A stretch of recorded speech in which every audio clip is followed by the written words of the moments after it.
Don't make me have to kill you.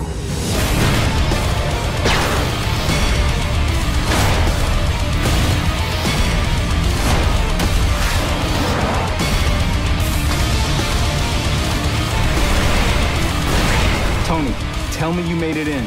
It worked. I'm in. I am Iron Man.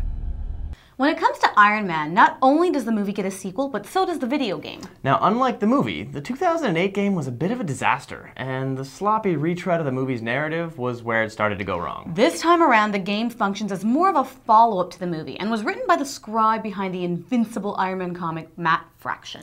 Which you'd think would be a good start this time, but the story is decidedly, well, comic booky pretty fast. From the matching unitards on Tony and Rhodey, to the enemy battlesuits coming out of the woodwork, to the Crimson Dynamo and then the Ultimo story, the video game story quickly becomes a parody of a movie that does a pretty good job at being based in reality. Yeah, I've got to admit, the reality does, however, come back into very sharp focus the moment Rhodey opens his mouth to speak. Definitely. Don Cheadle and Sam Jackson both return to voice their movie characters for the game, as well as the voice actor for the animated Iron Man, who pretty much just does a caricature of Robert Downey Jr. Yeah, now the terribly boring Pepper Potts voice actor is only eclipsed by the breathtakingly horrible Black Widow voice actor. Not to mention the terrible Don Cheadle face map. Oof, that brings us to the graphics. The sad, sad graphics.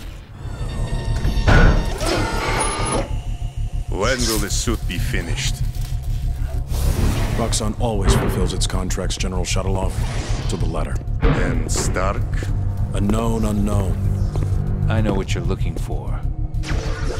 And I know where to find it.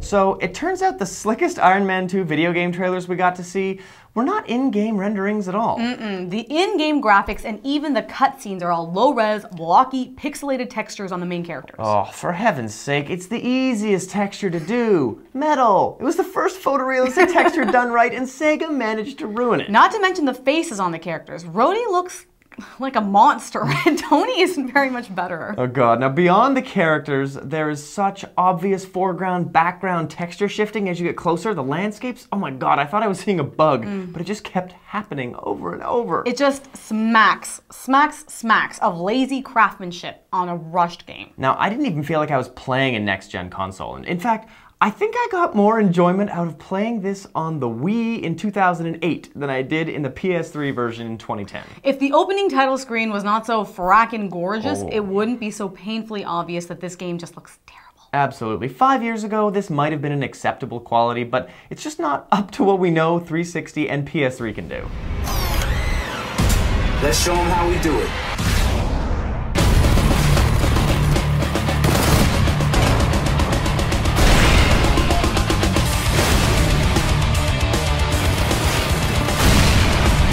First up, is Iron Man 2 an action-adventure game or a flight simulator? Because that's where the gameplay starts to go terribly wrong. Especially since the flight controls are almost as bad as the first one. Now, the controls aren't quite as twitchy and finicky this time, but they're still really clumsy. And I have no idea how Sega managed to take the joy out of wearing a flying battlesuit, but they did. Even worse, nothing really feels like it's there in the environment. It's all tissue paper and holograms. Yeah, even the enemies, whether you're shooting them or fighting them, they just don't have any weight. They're not really there. And for a game that has touted its environmental destructibility, there's no weight to the environments either. And you know what? There is a very cool melee attack selector, so you don't get bored out of the same moves all the time, but there's no satisfaction in landing a wild haymaker or a graceful roundhouse in the target. It just doesn't feel the damage. Now, the research and development engine is a very cool idea with the currency of field data, but there's a lack of joy here as well since all the missile launchers and chess pieces look the same. Yeah, but you know what? By far the biggest disappointment in this game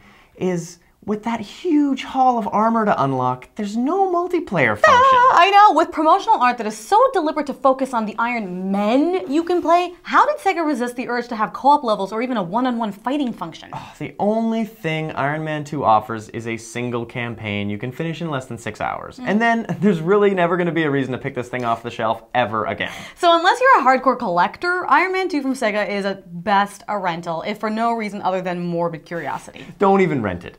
You know, I can think of a better way to spend 6 hours. Watch Iron Man 2 3 times instead. I couldn't agree more. Now, we'll be right back with our review of the incredible follow-up to the 2008 blockbuster. And if you missed our behind the scenes look at the making of Iron Man 2, you can catch it on yourgeeknews.com. A lot's changed since I started this job.